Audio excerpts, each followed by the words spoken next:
أعوذ بالله من الشيطان الرجيم بسم الله الرحمن الرحيم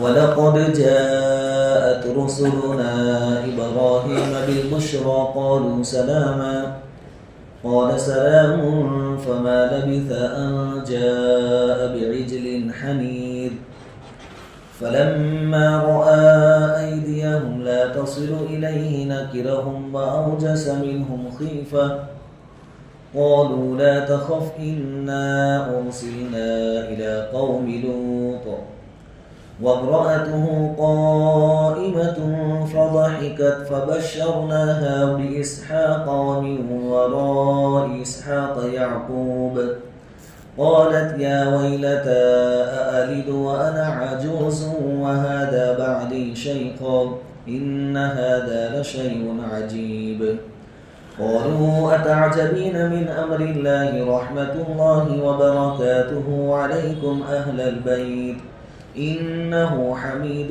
مجيد فلما ذهب عن إبراهيم الروع وجاءته البشرى يجادلنا في قوم لوط إن إبراهيم لحليم أواه منيب يا إبراهيم أعرض عن هذا إنه قد جاء أمر ربك وإنهم آتيهم عذاب غير مردود صدق الله العظيم.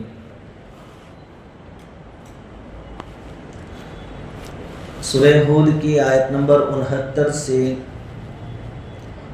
5 آیتوں کی تلاوت کی گئی ہے. پہلی آیت کا ترجمہ یہ ہے: اور ابراہیم علیہ السلام کے پاس ہمارے فرشتے خوشخبری لے کر آئے اور کہا کہ تم پر سلامتی ہو. ابراہیم علیہ السلام نے کہا کہ تم پر بھی سلامتی ہو. پھر دیر نہ گزری کہ ابراہیم ایک بھنا ہوا بچھڑا لے آئے. جیسا کہ ہمیں معلوم ہے کہ سورہ ہود میں نبی کریم صلی اللہ علیہ وسلم کی تسلی کے لیے اللہ تبارک و تعالیٰ نے اگلے 7 نبیوں کے واقعات بیان فرمائے ہیں. ان میں سے حضرت نوح علیہ السلام، حضرت ہود علیہ السلام اور حضرت صالح علیہ السلام کے واقعات گزر چکے. یہ چوتھا واقعہ ہے حضرت ابراہیم علیہ السلام کا. حضرت ابراہیم علیہ السلام بہت بڑی شخصیت ہیں. پہلے زمانے میں اگرچہ لوگوں کی اور نبیوں کی عمریں لمبی ہوتی تھی، جیسا کہ ہم نے سنا کہ نوح علیہ السلام کی زندگی تقریباً 1400 سال کی ہوئی، اس کے باوجود سر اور داڑھی کے بال سفید نہیں ہوتے تھے. سب سے پہلے جن کے بال سفید ہوئے وہ حضرت ابراہیم علیہ السلام ہیں. ابراہیم علیہ السلام نے اپنی پوری زندگی اللہ تبارک و تعالیٰ کے احکام پورے کرنے میں کھپا دی. اللہ نے جب جو بھی حکم دیا بغیر چوں اور چرا کے ابراہیم علیہ السلام نے اس حکم کو پورا کیا. حتیٰ کہ ختنہ کرنے کا جو سلسلہ شروع ہوا، ختنہ، وہ بھی ابراہیم علیہ السلام سے شروع ہوا. اللہ تعالیٰ نے بڑے بڑے امتحانات لیے. خود اللہ تعالیٰ نے پارہ نمبر 1 سورہ بقرہ میں فرمایا وَإِذِ ابْتَلَىٰ إِبْرَاهِيمَ رَبُّهُ بِكَلِمَاتٍ فَأَتَمَّهُنَّ، کہ وہ وقت بھی یاد کرنے کے قابل ہے جبکہ اللہ تعالیٰ نے ابراہیم علیہ السلام کو چند آزمائشوں سے آزمایا. فَأَتَمَّهُنَّ، ابراہیم علیہ السلام ان آزمائشوں میں کامیاب ہوئے. اور آزمائشیں کوئی معمولی نہیں تھی. وطن چھوڑنا یہ بھی بڑی چیز ہے. حضور صلی اللہ علیہ وسلم کی آنکھوں میں آنسو تھے جب آپ مکہ اور کعبہ کو چھوڑ کر مدینہ کی طرف جا رہے تھے، تو یہ بھی کیا ابراہیم علیہ السلام. توحید کے لیے میدان کی تلاش میں ابراہیم علیہ السلام کئی ملکوں میں گھومے ہیں. اصل آپ کا وطن عراق ہے، عراق. وہاں سے آپ ملک شام گئے، ملک شام سے مصر گئے، مصر سے حجاز آئے، مکہ، واپس اللہ کے حکم سے ملک شام گئے. کئی سفر کیے ابراہیم علیہ السلام. میدان تلاش کر رہے تھے توحید کی دعوت دینے کے لیے، ماحول تلاش کر رہے تھے. پھر اللہ تعالیٰ نے اپنی اولاد کی قربانی مانگی، ابراہیم علیہ السلام اس میں بھی کامیاب ہوئے۔ نمرود کی آگ میں ڈالے گئے، ابراہیم علیہ السلام وہاں بھی صبر و استقامت کے ساتھ جمے رہے، اور بھی طرح طرح کی آزمائشیں ابراہیم علیہ السلام کی ہوئی۔ یہاں مختصراً ایک واقعہ ذکر کیا جاتا ہے، اس کا بیک گراؤنڈ یہ ہے، پس منظر یہ ہے کہ ابراہیم علیہ السلام کی 2 بیویاں، پہلی جو بیوی تھی ان کا نام تھا سارہ،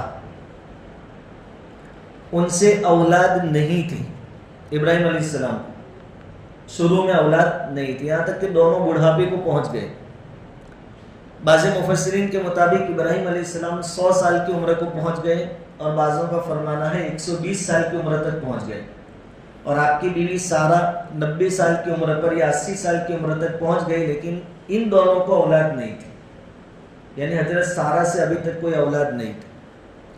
جب آپ مصر پہنچے تھے تو وہاں کے جو بادشاہ تھا وہاں کا، اس نے باندی آپ کے نکاح میں دی تھی، ان کا نام ہاجرہ تھا، ان سے اولاد تھی حضرت اسماعیل علیہ السلام، حضرت ہاجرہ سے، لیکن سارہ سے اولاد نہیں تھی۔ تو حضرت سارہ کو بھی اولاد کی بہت طلب تھی۔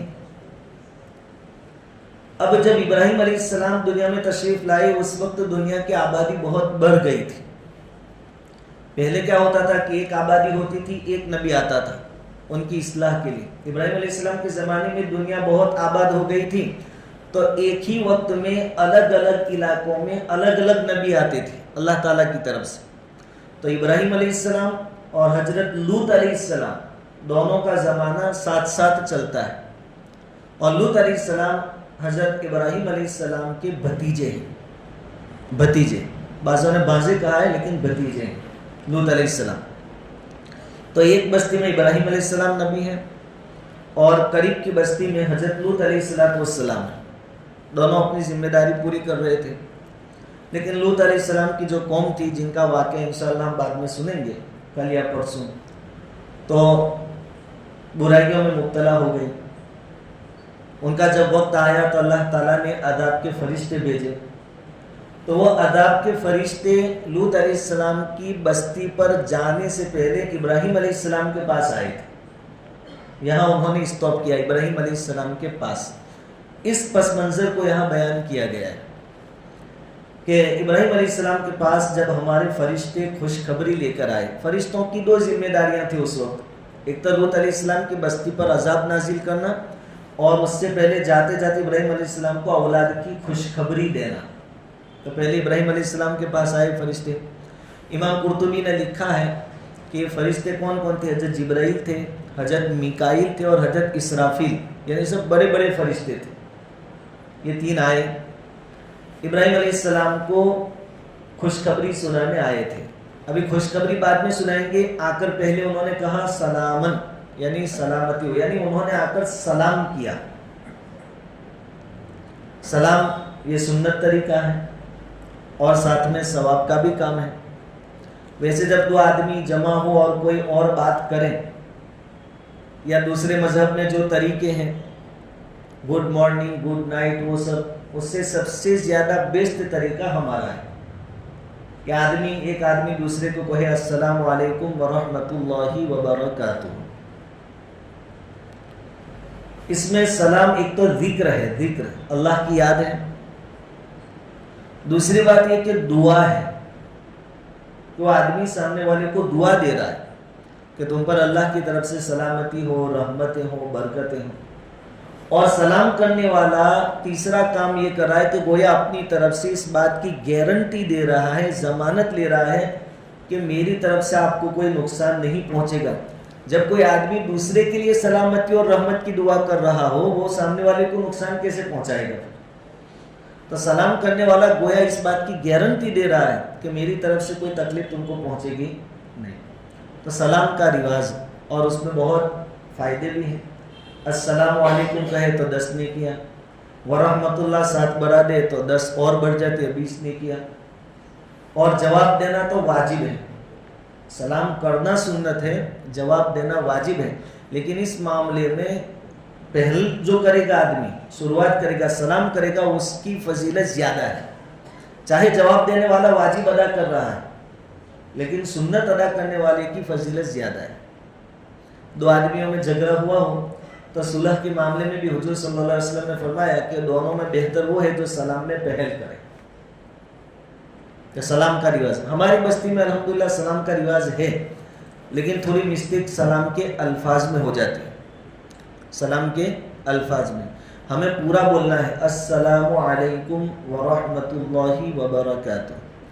یا فاسٹ ہے دونوں، گاڑی پر ہے، ایسا محسوس ہو کہ اتنا لمبا سلام کرنے جاؤں گا تو وہ جواب دیے بغیر آگے بڑھ جائے گا، میری سلام بھی پوری نہیں ہوگی ابھی، تو صرف السلام علیکم کہے، لیکن صحیح الفاظ کے ساتھ. السلام علیکم، السلام علیکم، یہ ایسے الفاظ ہیں کہ ان کا ترجمہ برابر نہیں ہوتا، اس لیے نیکیاں نہیں ملے گی. قرآن اور حدیث سے دو طرح کے الفاظ ثابت ہیں، سلام علیکم، سلام علیکم، اور حدیث سے ہیں السلام علیکم. تو ہمیں السلام علیکم بولنا ہے. ورحمۃ اللہ وبرکاتہ بولنے بہت اچھا ہے، اور بعض لوگ ومغفرتہ بڑھا دیتے ہیں آگے، اس کی اجازت نہیں ہے. ومغفرتہ حدیث میں نہیں ہے، اس لیے السلام علیکم ورحمۃ اللہ وبرکاتہ ومغفرتہ کا لفظ ہمیں نہیں بولنا ہے. خیر، فرشتوں نے آ کر سلام کیا. اسے ایک ادب یہ معلوم ہوا کہ آنے والا سلام کرے. فرشتے آئے تھے، ابراہیم علیہ السلام تو اپنے مکان پر تھے، گھر پر تھے، آنے والا سلام کرے، سلام میں پہل کرے.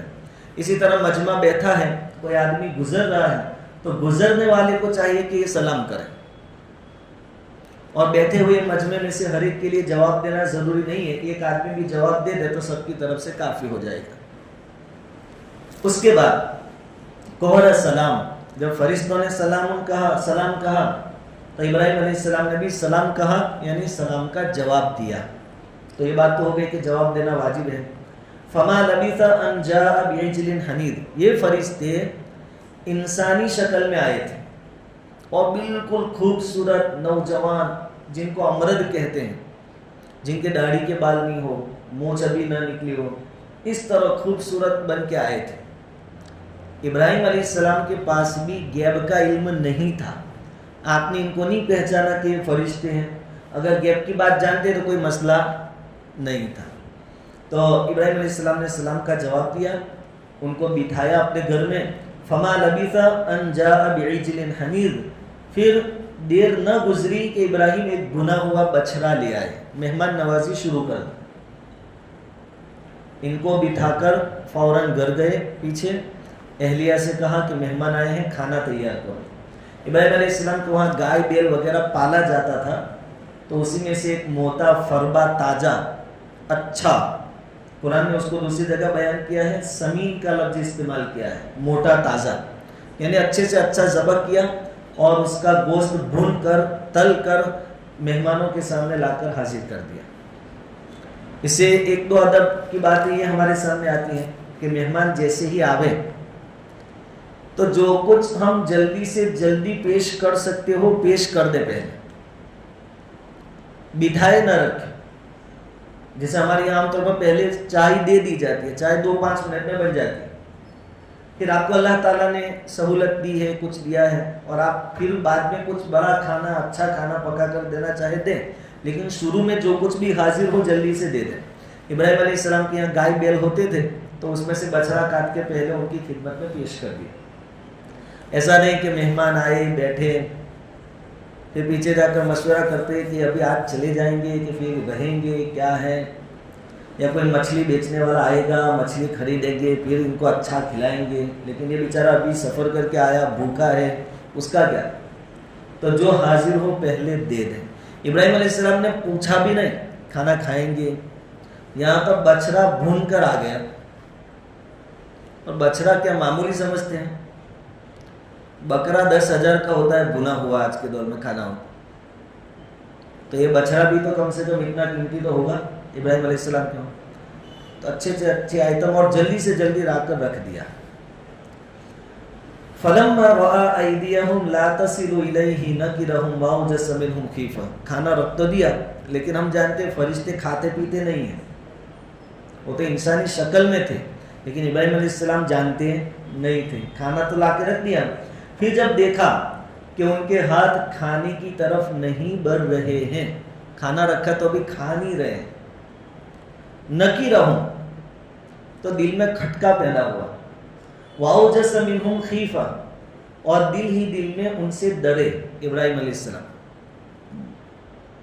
یار مہمان ہے, کھانا رکھا, کھا نہیں رہے. مفتی شفیع صاحب نے اس کے ضمن میں لکھا ہے, حضرت تھانوی سے نقل کیا ہے کہ جو کھٹکا پیدا ہوا, ڈر محسوس ہوا, اس کی وجہ یہ تھی کہ ابراہیم علیہ السلام نے یہ سوچا کہ مہمان ہیں, کھا نہیں رہے, تو ہو سکتا ہے کوئی دشمن ہو, برے ارادے سے آئے ہو. ابراہیم علیہ السلام اس وقت گھر میں اکیلے ہیں, آپ کے دوست احباب یہ سب باہر ہیں, قریب میں کوئی موجود نہیں ہے, تو کہیں ایسا نہ ہو کہ مجھ کو نقصان پہنچا. نبی ہیں, جلیل القدر, اللہ کے خلیل ہیں, دوست ہیں, لیکن فطری جو چیزیں ہیں وہ سب کے ساتھ ہوتی ہے. ڈر لگنا یہ کوئی ایمان کے خلاف نہیں ہے, یقین کے خلاف نہیں ہے. ابراہیم علیہ السلام کو بھی کھٹکا گزرا دل پر, اور یہ ڈر محسوس ہوا کہ کہیں دشمن تو نہیں ہے, کوئی برے ارادے سے تو نہیں آئے ہیں, مجھے نقصان پہنچانے تو نہیں آئے ہیں. چونکہ اجنبی لوگ تھے, پہچانتے نہیں تھے. قَالُوا لَا تَخَفْ فرشتوں نے دیکھا کہ ابراہیم علیہ السلام ڈر رہے ہیں اور بے چینی محسوس ہوئی فرشتوں کو, تو فرشتوں نے کہا کہ ڈرو مت, اِنَّا أُرْسِلْنَا إِلَىٰ قَوْمِ لُوط ہم تو لوط علیہ السلام کی قوم کی طرف بھیجے گئے ہیں. اپنا تعارف اب کروایا فرشتوں نے. تو ایک بات تو ثابت ہو گئی کہ ابراہیم علیہ السلام کو غیب کا علم نہیں تھا, ان کو معلوم ہی نہیں تھا کہ یہ فرشتے ہیں. تو نبیوں کے پاس بھی غیب کی باتیں نہیں ہوتی, وہی باتیں ہوتی ہیں جو اللہ تعالیٰ بتاتے. پھر فرشتوں نے بھی وحشت ختم کر دی, ڈر تھا وہ ختم کر دیا. فلما رأى أيديهم والی جو بات ہے کہ ابراہیم علیہ السلام نے ان کے ہاتھ دیکھے کہ کھانے کی طرف جا نہیں رہے ہیں, اس کے ضمن میں مفتی شفیع صاحب نے یہ لکھا ہے کہ آداب میں سے یہ بھی ہے کہ میزبان کھانا لا کر رکھیں, اس کے بعد ذرا یہ بھی دیکھیں کہ مہمان کھا رہے ہیں کہ نہیں کھا رہے ہیں, کوئی تکلیف تو نہیں ہے, کوئی چیز کی کمی تو نہیں ہے. ایسا نہیں کہ کھانا رکھ دیا اور میں پلنگ پر بیٹھ گیا اور موبائل میں اپنا کام چالو کر دیا تو تم کھا لو. اب ان کو یہ چیز چلتی ہے کہ نہیں چلتی آپ کو کیسے پتا چلے گا؟ ابراہیم علیہ السلام نے دیکھا. اچھا پھر دیکھنے میں بھی ایسا دیکھنا نہ ہو کہ سامنے والے کو ایسا لگے کہ میرے نیوالے گن رہا ہے, یہ بھی خیال رکھنا پڑے گا. ہشام بن عبد الملک اپنے وقت کے امیر المؤمنین تھے. اب امیر المؤمنین جو ہوتے تھے ان کے وہاں لنگر کھانے چلتے رہتے تھے, مہمان آتے کھاتے, مانگنے والے آتے کھاتے, ضرورت مند مسافر آتے اور کھاتے رہتے. تو ایک دن ایک دیہاتی کھا رہا تھا, اس کی دعوت تھی. تو ہشام بن عبد الملک نے دیکھا کہ اس نے جو نیوالا اٹھایا اس کے اندر بال ہے, بال ہوتے ہیں, کھانے میں آتے ہیں, بڑے گھروں میں بھی آتے ہیں, غریب کے گھروں میں بھی آ جاتے ہیں. تو انہوں نے اس نیت سے کہ کہیں یہ بال لقمے کے ساتھ اندر جائے گا تو اس کو نقصان ہوگا, تکلیف ہوگی, وامٹ وغیرہ ہو جائے گی. تو ہشام بن عبد الملک نے کہا کہ بھائی یہ لقمے میں بال ہے, اس کو مت کھاؤ. تو وہ دیہاتی ناراض ہو گیا, کھانا رکھ دیا اور کہا کہ ہم ایسے لوگوں کے گھر کھانا نہیں کھاتے جو نیوالے گنتے ہو, جو مہمان کے لقمے گنتے ہو, نیوالے گنتے ہو, ہم نہیں کھانا. اور وہ چلا گیا. تو کہنے کا مطلب یہ کہ اچکتی نظر سے دیکھے کہ کوئی مسئلہ تو نہیں ہے ان کو. پھر وہ لطیفے ہم بارہا کہ بھائی چیز بنائی ہے لیکن رکھنا بھول جاؤ. وہ بارہا ہم سنتے لطیفہ کہ بھائی پاپڑ وغیرہ تلے ہوئے تھے لیکن رکھنا بھول گئے. تو مہمان کھاتے کھاتے دیکھ رہے ہیں کہ وہاں پاپڑ پاپڑی سب رکھا ہے لیکن آ نہیں رہا. تو پھر بات نکالی کہ فلاں گھر میں تو پھر ایک مرتبہ ایسا ہوا کہ اتنا لمبا سانپ نکلا کہ سمجھو کہ یہاں سے وہ پاپڑ ہے وہاں تک اتنا لمبا ہوگا. پھر گھر والے کو یاد ہے کہ وہ پاپڑ رکھنے اپنے بھول گئے. ایسا نہ ہو. آداب ہے, اس کے بارے میں مستقل کتابیں لکھی گئی ہیں مہمان نوازی کے آداب کے بارے میں. تو ابراہیم علیہ السلام نے یہ خیال رکھا. ایک اور امام طبری نے اپنی تفسیر میں یہ بات لکھی ہے کہ فرشتے آئے اور کھانا رکھا گیا اور ابراہیم علیہ السلام نے کہا کہ کھاؤ. تو جبرائیل علیہ السلام بھی تھے انسانی شکل میں, انہوں نے کہا کہ ہم مفت کا کھانا نہیں کھاتے, مفت کا کھانا ہم نہیں کھاتے. تو ابراہیم علیہ السلام نے کہا کہ اس کی قیمت ہے، مفت کا کھانا نہیں کھلا رہا ہوں، قیمت ہے۔ تو کہا کہ کیا قیمت ہے؟ جبرائیل علیہ السلام نے پوچھا تو حضرت ابراہیم علیہ السلام نے کہا کہ اس کی قیمت یہ ہے کہ شروع میں بسم اللہ پڑھی جائے، اللہ کا نام لیا جائے، اور آخر میں الحمدللہ کہا جائے، یہ اس کی قیمت ہے۔ تو جبرائیل علیہ السلام نے اپنے ساتھیوں سے کہا کہ دیکھو یہ کسی لائق تھے کہ اللہ ان کو خلیل بناوے، اللہ کو کبھی بھولتے نہیں تھے۔ بولے کھانا کھانا ہو تو شروع میں بھی اللہ کا نام لینا پڑے گا اور آخر میں بھی اللہ کا نام لینا پڑے گا۔ اور ابراہیم علیہ السلام نے مہمان نوازی کا ایسا سلسلہ شروع فرمایا تھا۔ امام قرطبی رحمۃ اللہ علیہ نے تفسیر قرطبی میں لکھا ہے کہ کبھی اکیلے کھانا نہیں کھاتے تھے، کھانے کا وقت ہوتا کسی مسافر کو یا مہمان کو یا غریب کو ڈھونڈ کر لاتے اور اپنے ساتھ بٹھا کر کھلاتے تھے۔ اور قرطبی نے ایک اسرائیلی روایت یہ نقل کی ہے جو ہم بارہا مقررین کی زبانوں سے سنتے ہیں کہ ابراہیم علیہ السلام ایک مرتبہ ایک آدمی کو پکڑ کر لائے کھانے کے لیے، تو ابراہیم علیہ السلام نے کہا کہ بسم اللہ پڑھ کر کھاؤ، تو اس نے کہا کہ اللہ کون؟ بسم اللہ یعنی میں شروع کرتا ہوں اللہ کے نام سے۔ تو اس اجنبی نے کہا کہ اللہ کون؟ میں نہیں جانتا۔ تو ابراہیم علیہ السلام نے کہا کہ اٹھ کھڑا ہو جائے، اللہ کا نام نہیں لینا ہے تو کھانا بھی نہیں ملے گا۔ تو وہ آدمی چلا گیا۔ ادھر حضرت جبرائیل علیہ السلام آئے آسمان سے، کہا کہ ابراہیم اللہ تعالیٰ یوں کہہ رہے ہیں کہ ہم نے پوری زندگی ہماری نافرمانیوں کے باوجود کھلایا، تم نے ایک لقمہ نہیں دیا، ہمارا نام نہیں لیا، تو تم نے بخل کیا۔ پھر نکلے اس کو تلاش کرنے اور اس کو بہت سمجھا کر پٹا کر لے کر آئے، کہا کہ چل کھا لے۔ پھر اس نے پوچھا کہ پہلے بتاؤ مجھے تلاش کرنے کیوں نکلے؟ ابراہیم علیہ السلام نے واقعہ سنایا کہ بھائی ایسا ایسا ہوا، آسمانوں پر تیرے چرچے ہوئے۔ تو آدمی نے کہا کہ وہ رب کتنا کریم ہے کہ میری زندگی اس کی نافرمانیوں میں گزری پھر بھی اس نے مجھے یاد رکھا۔ تو وہ آدمی اسی وقت مسلمان ہو گیا۔ پھر اس نے بسم اللہ پڑھ کے کھانا کھایا اور آخر میں اللہ کی حمد بیان کی۔ خیر، فرشتوں نے یہاں پر یہ بات بتا دی کہ آپ ڈریے مت، ہم تو لوط علیہ السلام کی قوم کی طرف بھیجے گئے ہیں۔ وَامْرَأَتُهُ قَائِمَةٌ فَضَحِكَتْ فَبَشَّرْنَاهَا بِإِسْحَاقَ وَمِنْ وَرَاءِ إِسْحَاقَ يَعْقُوبَ۔ ابراہیم علیہ السلام کی بیوی جو تھی حضرت سارہ رضی اللہ تعالیٰ عنہ، وہ پردے کے پیچھے کھڑی کھڑی یہ باتیں سن رہی تھی۔ فرشتوں سے جو بات ہوئی وہ بھی پہلے مہمان سمجھی کہ کوئی مہمان ہے، بات سن رہی تھی۔ پھر اس نے جب سن لیا کہ یہ تو فرشتے ہیں، تو قرآن نے دوسری جگہ بیان فرمایا ہے سورہ ذاریات کے اندر کہ وہ کھڑے کھڑے باتیں انہوں نے سنی، تو اس کے اندر کیا تھا؟ فَبَشَّرْنَاهَا بِإِسْحَاقَ۔ فرشتوں نے ابراہیم علیہ السلام سے کیا کہا کہ تمہارے لیے خوشخبری یہ ہے کہ تمہارے گھر پر تمہاری بیوی کو حمل رہے گا اور اس حمل سے اسحاق نام کے ایک نبی پیدا ہو۔ اب یہ ہیں 80 یا 90 سال کے، اور ابراہیم علیہ السلام ہیں 100 یا 120 سال کے۔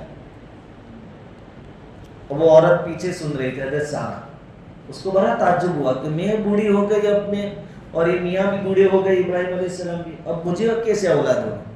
تو ان کو ہنسی آ گئی، فضحکت، ہنس پڑ۔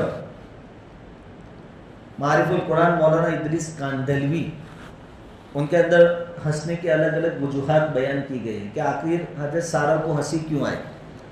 تو ایک وجہ تو انہوں نے یہ بیان فرمائی کہ کئی دنوں سے ایک تو مہمان نہیں آئے تھے، آج آئے بھی، ان کے لیے سب تیاری بھی کی، پھر پتہ چلا کہ یہ تو فرشتے ہیں، تو ساری محنت پر پانی پھر گیا، اس پر ہنسی آئی۔ یا یہ اولاد کی بات سنی، بچے کی بات سنی، تو اس پر ہنسی آئی کہ میاں بوڑھے ہو گئے، میں بوڑھی ہو گئی، اب قبر میں پیر لٹک رہے ہیں اور یہ کہہ رہے ہیں کہ اولاد ہوگی تمہارے گھر پر، اس لیے ان کو ہنسی آ گئی۔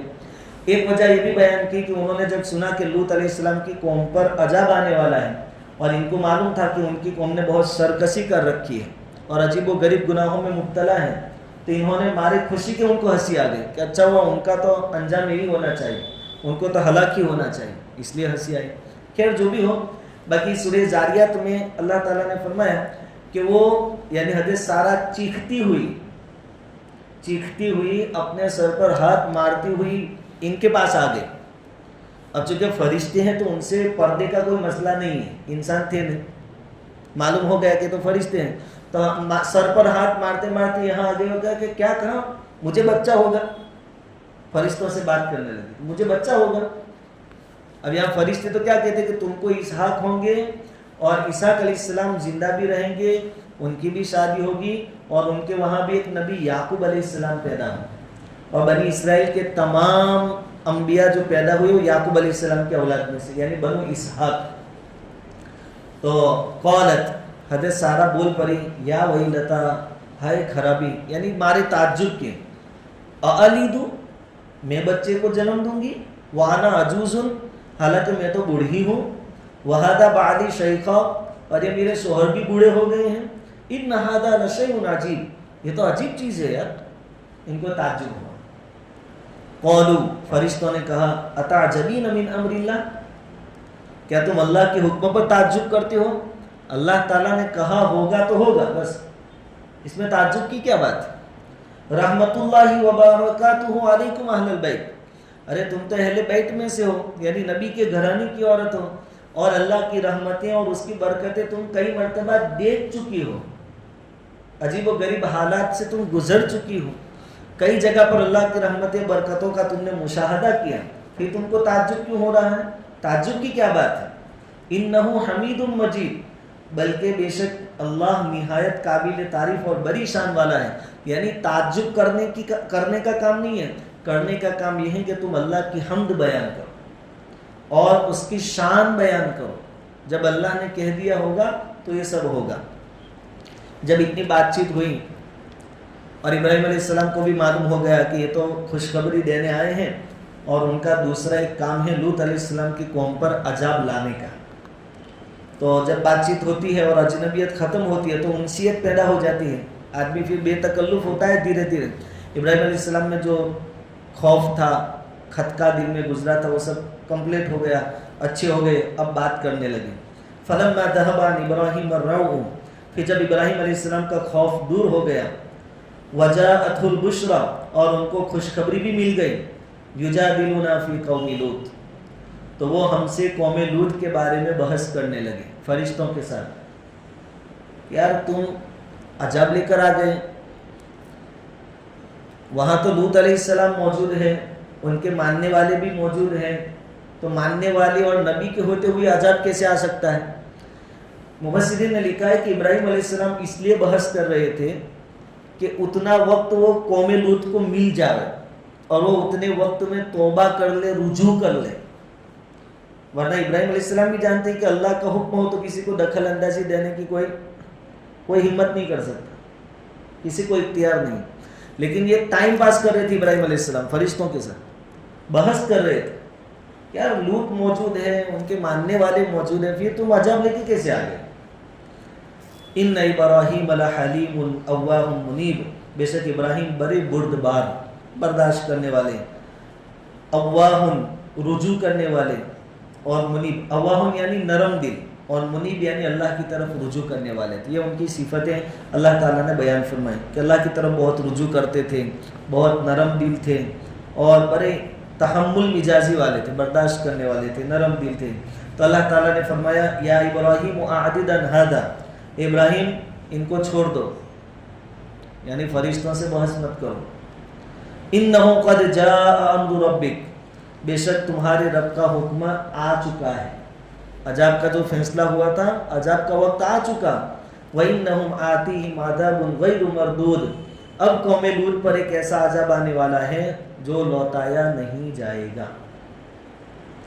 اس طرح فرشتے حضرت ابراہیم علیہ السلام کے پاس آئے اور ان کو خوشخبری دی کہ آپ کے یہاں اسحاق پیدا ہوں گے ان کے وہاں پھر یعقوب علیہ السلام پیدا ہوں گے پھر سلسلہ نبیوں کا چلے گا. اور اس طرح ابراہیم علیہ السلام نے کوشش بھی کی کہ کچھ سفارش ہو جائے قوم لوط کی عذاب سے کچھ بچ جائے. لیکن اللہ تعالیٰ نے جب فیصلہ ہوتا ہے تو دو دکھ ہوتا ہے پھر کسی کی رعایت نہیں ہوتی ہے. اللہ تعالیٰ نے فرمایا کہ ابراہیم تمہاری کوشش سے کوئی کام دینے والی نہیں ہے فرشتوں کو ان کا کام کرنے دو اب ان کا وقت آ چکا ہے اور یہ عذاب لوٹایا نہیں جائے گا. اس کے بعد وہاں سے فرشتے حضرت لوط علیہ السلام کے پاس گئے. ان کی قوم کا سب سے بڑا مسئلہ یہ تھا کہ دوسری برائیاں تو تھی چوری ڈاکہ زنی یہ سب تو تھا لیکن ایک بہت بڑی برائی لواطت. آج کی سدھری ہوئی زبان میں گے سیکس یعنی مرد اپنی جنسی ضرورت دوسرے مرد سے پوری کرے عورت سے نہیں. آج کل ان کی بھی بہت بول بالا ہے دنیا میں یہ بھی اپنے حقوق مانگ رہے ہیں. یہ بہت بڑا گناہ ہے اور گناہ انوکھا ہے تو ان کی سزا بھی اللہ تعالیٰ نے بہت انوکھی دی تھی، انشاءاللہ ہم سنیں گے۔ تو پھر وہاں گئے تو پہلی آیت میں آئے گا کہ لوط علیہ السلام پریشان ہو گئے کہ یار ایک تو بستی میں جو بچے ہیں وہ محفوظ نہیں ہیں، اور یہ پھر خوبصورت بچے اور آ گئے، اور یہ ہیں مہمان، اور مہمانوں کے ساتھ بدسلوکی کرنا یہ تو بہت خطرناک بات ہے۔ تو لوط علیہ السلام پریشان ہو گئے، باقاعدہ ان کے سینے میں جیسے بھائی درد ہوتا ہے، ہمیں کوئی ٹینشن آ جائے آدمی کو، اٹیک آنے والا ہو تو درد، ایسا درد ہو گیا لوط علیہ السلام کو کہ یار یہ مہمان آ گئے، سب بچوں کی طرح ہے، خوبصورت ہے، اور میری قوم کو اگر پتہ چل گیا تو مہمانوں کے ساتھ برا سلوک کرے گا۔ انشاءاللہ یہ واقعہ ہم سنیں گے۔ بہت شکریہ۔